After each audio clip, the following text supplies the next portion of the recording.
Students, good morning to all of you. Today we will discuss the method of measurement surface tension. हमको discuss करना है कौन कौन सी method है surface tension की और इंटरफेशियल टेंशन को हम कौन कौन सी मेथड से हम क्या करते हैं, मेज़र करते हैं। ये जो हमारा टॉपिक है ये बहुत ज़्यादा इम्पॉर्टेंट टॉपिक है point of view exam. Okay, ये जो टॉपिक है हमेशा एग्ज़ाम में क्वेश्चन नंबर 3 में ये पूछा ही जाता है फाइनल एग्ज़ाम में। तो आप थोड़ा सा इसको अच्छी तरीके से समझेगा और जब हमारा प्रैक्टिकल परफॉर्म होंगे तो ये प्रैक्टिकल में भी आपको यही हमारा क्या है सिलेबस में ये मेथड्स के थ्रू हमको सरफेस टेंशन और इंटरफेशियल टेंशन मेथड डिज़ाइन करने को है।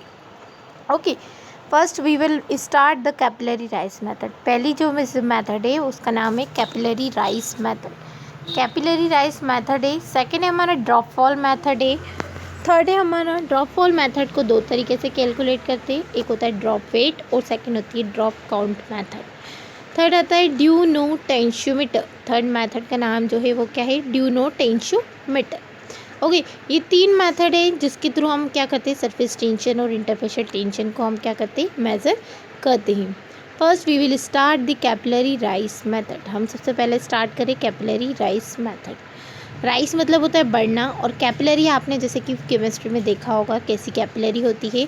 इसमें हमारा लिक्विड कैसे इंक्रीज़ होता जाता है, बढ़ता जाता है। ठीक है, तो ये जो है हमारा कैपिलरी राइस मेथड जो होता है यूजिंग स्टेलैग्मोमीटर।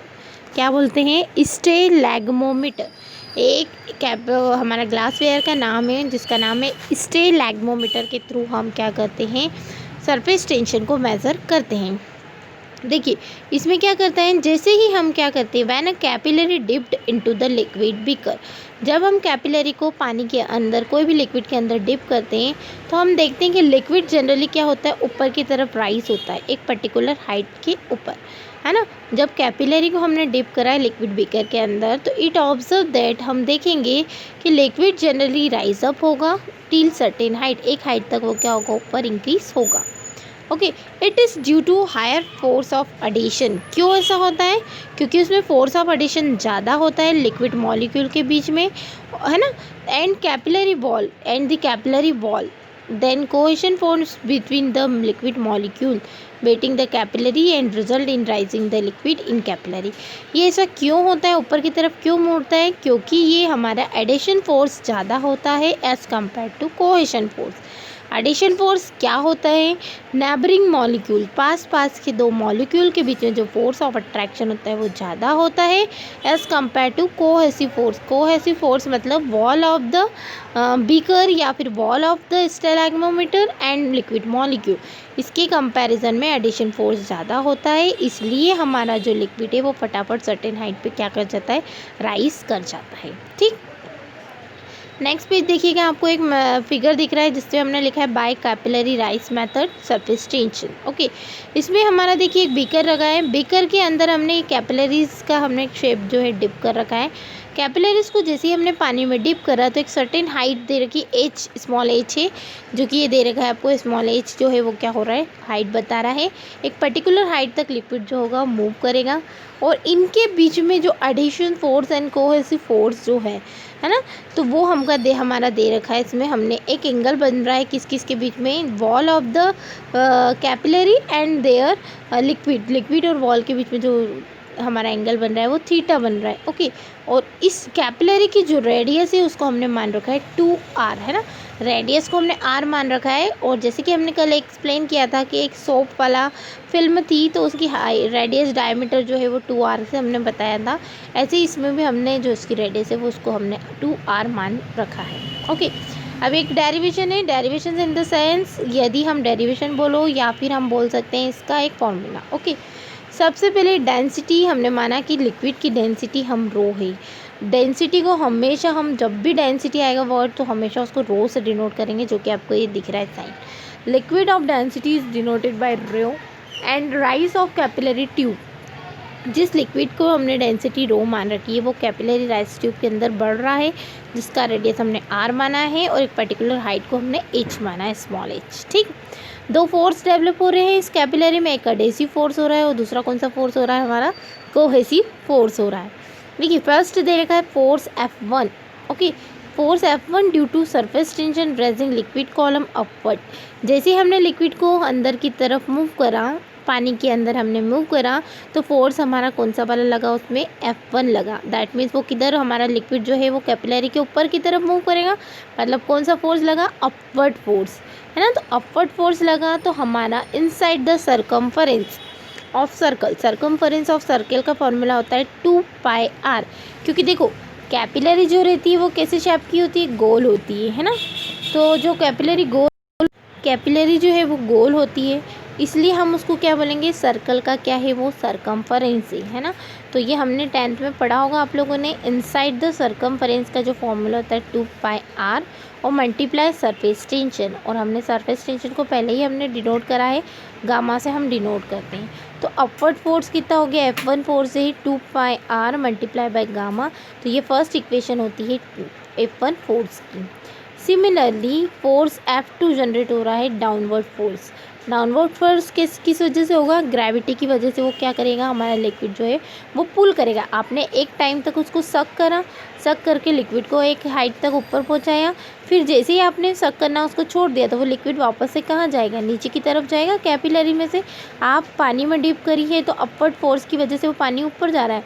जैसे हमने कैपिलरी को थोड़ा सा ऊंचा करा तो वो क्या होगा, पानी जो ऊपर भरा है कैपिलरी में से वो कहाँ चला जाएगा, नीचे की तरफ। दैट मीन्स क्या हो गया, डाउनवर्ड फोर्स हो गया। किसकी वजह से नीचे जा रहा है, क्योंकि ग्रेविटी उसे क्या कर रही है, पानी को, लिक्विड को नीचे की तरफ मूव कर रही है। तो हमने फोर्स जो है F2 डिनोट किया है। और हमारा F2 जो होता है mass into gravity, acceleration due to gravity, ये फॉर्मूला आता है। क्यों, क्योंकि ग्रेविटी की वजह से हमारा लिक्विड जो है नीचे की तरफ मूव कर रहा है। तो F2 इक्वल्स टू क्या हो गया, हमारा mass into acceleration due to gravity, ये फॉर्मूला होता है। जबकि मास का फॉर्मूला क्या होता है, आपने पढ़ा है फिजिक्स में, rho into velocity, density multiply volume of mass upon volume. मतलब होता है ना, हमारा मास इक्वल्स टू वो होता है हमारा डेंसिटी का फॉर्मूला क्या होता है, मास अपॉन वॉल्यूम होता है ना। डेंसिटी का फॉर्मूला मास अपॉन वॉल्यूम होता है। तो डेंसिटी को हम रो से डिनोट करते हैं, तो रो मल्टीप्लाई वॉल्यूम कर देंगे तो हमको मास निकल जाएगा। तो m की वैल्यू कितनी हो गई, रो v हो गई। और हमारा v की वैल्यू कितनी होती है, v मतलब हमारा volume inside the tube, tube के अंदर का वॉल्यूम का फॉर्मूला होता है, या बोल सकते हैं वॉल्यूम ऑफ सिलेंडर। ट्यूब जो है वो हमारी सिलेंडर शेप की होती है। तो πr² h होता है, उसका फॉर्मूला जो होता है क्या होता है, πr² h होता है।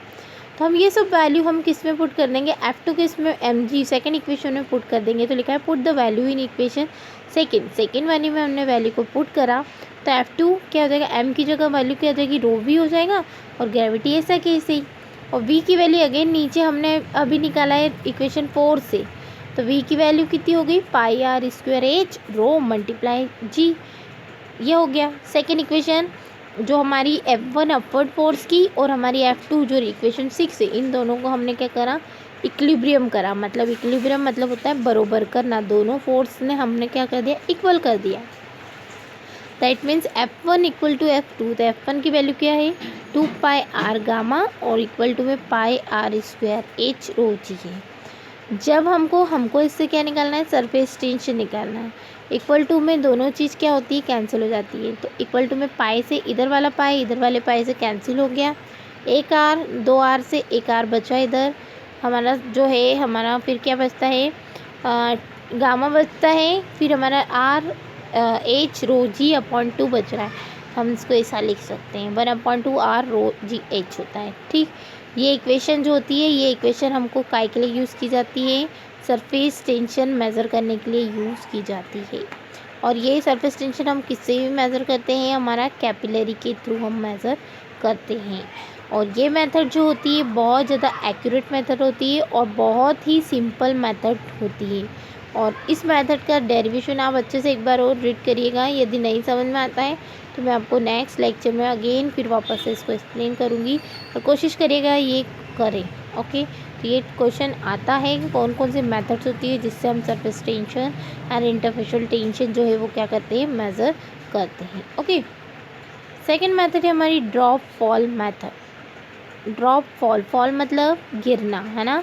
तो ड्रॉप फॉल मेथड जो होती है उसका मतलब होता है, ड्रॉप जो है वो हमारी स्टेलेग्मोमीटर के अंदर भी कैपिलरी लगी होती है और उसके थ्रू हमारी ड्रॉप जो है नीचे की तरफ मूव करती है। तो यही चीज़ हमारे ड्रॉपफॉल मेथड के अंदर आ जाता है। ये जो है हमारा ड्रॉपफॉल मेथड में, देखिए ड्रॉपफॉल मेथड में क्या होता है, एक drop of liquid is allowed to form lower end of the capillary using stalagmometer. Drop fall method जो है हम स्टेलैग्मोमीटर के थ्रू मेज़र करते हैं। जो एक एक बूंद जो है ड्रॉप की क्या होती है, गिरती जाती है। जैसे स्टेलैग्मोमीटर जो है स्ट्रक्चर बता रखा है, मैंने फिगर बता रखा है कैसा होता है। इसमें क्या होता है, एक ड्रॉप जो है वो एक अपवर्ड फोर्स की वजह से नीचे की तरफ क्या होती है कि डाउनवर्ड फोर्स की तरफ मूव करती है। एक बूंद आपने सक करी तो वो क्या होगी, नीचे की तरफ डाउनवर्ड फोर्स की तरफ नीचे की तरफ मूव करेगी। तो लिखा है हमने the drop break into two forces are balance. जब ड्रॉप जो है नीचे की तरफ मूव करेगी, एक बार अपवर्ड फोर्स और नीचे है डाउनवर्ड फोर्स। यदि ड्रॉप हम तोड़ेंगे तो हमारा जो है ये लिक्विड जो है क्या होगा, बैलेंस होगा। मतलब mg मतलब mass into acceleration equals to 2πr gamma. हमारा जो r है रेडियस है ट्यूब की, गामा जो है सरफेस टेंशन है, m जो है मास है और g जो है ग्रेविटी एक्सेलरेशन है और r रेडियस है। ओके, पाई जो होता है मैथमेटिकल इक्वेशन जैसे फॉर्म में होता है। ये जो फॉर्मूला होता है, इस फॉर्मूले के थ्रू हम क्या करते हैं, ड्रॉपफॉल मेथड को हम मेज़र करते हैं यूजिंग अ स्टेलैग्मोमीटर। स्टेलैग्मोमीटर एक एपरेटस होता है जिसके अंदर कैपिलरी लगी होती है। उस कैपिलरी के थ्रू हम सरफेस टेंशन को क्या करते हैं, मेज़र करते हैं। अब ड्रॉप फॉल होना मतलब गिरना, तो ये दो मेथड से हम करते हैं। यदि ड्रॉप गिरी तो उसको हम वेट करेंगे कि कितनी वेट है उसका ड्रॉप का, और यदि ड्रॉप हमारी क्या हुईगी, फॉल होने के साथ साथ ड्रॉप पे फॉल और ड्रॉप काउंट होती है। तो दो मेथड होती है, एक फॉल होती है और एक काउंट मेथड होती है। तो ड्रॉप फॉल का मतलब होता है, ड्रॉप फॉल में ड्रॉप वेट की जाती है, वेट करना मतलब वजन करते हैं। ठीक है, एक एक बूंद गिरी है तो उसका हर एक का क्या करते हैं, हम मास निकालते हैं। तो इसका जो फॉर्मूला होता है, हमने इसमें क्या करते हैं, इस प्रैक्टिकल में हम क्या करते हैं कि 50 ड्रॉप को, जैसे ये कैपिलरी से बूंद गिरी तो हम इसकी 50 ड्रॉप्स को क्या करते हैं, काउंट करते हैं कितनी है ना, कितनी है और एक एक बूंद का कितना वेट है। तो हम इसको वेट करते हैं बॉटल, डेंसिटी बॉटल के अंदर। पहले हमने एक साथ हमने 50 बॉटल ले 50 एक ही बॉटल ली, उसमें 50 बूंद हमने क्या कर ली, डालने के बाद काउंट करने के बाद हमने उस वेट को कर लिया। मतलब पहले हमारा एम्प्टी वेट कर लिया बॉटल का, फिर हमारी 50 बूंद आई तो उसका वेट कर लिया। दैट मीन्स हमारा मास भरा हुआ माइनस मास खाली, इन दोनों को हमने निकाला तो हमारा वेट मिल जाएगा कि कितनी हमारी बॉटल में लिक्विड्स फिल है। तो हमारा सरफेस टेंशन जो होता है, इस फॉर्मूले से हम कैलकुलेट करते हैं surface tension 1 upon surface tension 2 equal to में mass 1 upon mass 2। Where surface tension 1 जो होता है वो अननोन लिक्विड का हमको नहीं पता होता है, और सरफेस टेंशन 2 जो होता है वो नोन होता है।